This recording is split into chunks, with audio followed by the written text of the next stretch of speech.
Македонија го промени името, но за Грција сега сме наместо ФИРОМ, РОНМ, што е скратена форма од англиската верзија на новото име.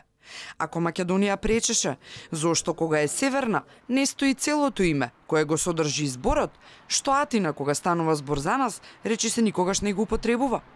Доказ ова е фактура од повраток на данок на македонски турист неодамна вратен од Грција. Во графата за тоа од која земја е лицето што бара повраток на данок, не стои целото име во кое се содржи зборот Македонија, ами само РОНМ.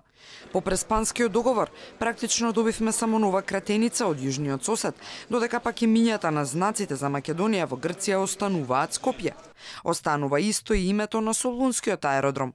За Грција тој е Македонија, и Атина нема намера да го врати претходното име, Микра, кое беше преименувано како нашата држава во 1992 година кога земјава прогласи независност.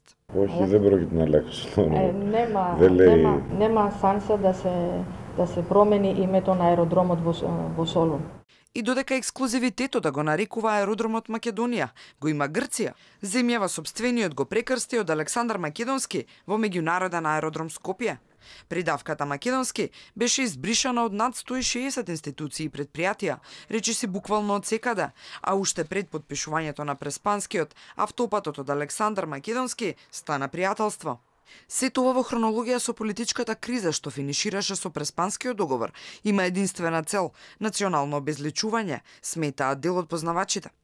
Она што се очекува од работата на комисиите е да се дојде до одредени заеднички пак, условно кажено, решенија кои што дефинитивно ќе бидат на штета на македонската страна, затоа што останатите страни не се подложни на некакви нужност од некакви компромиси. Македонија се откажа од се, Атина досега од ништо. Следуваат разговори за трговски марки и брендот Македонија и македонски. Како ќе завршат, може само да се прогнозира.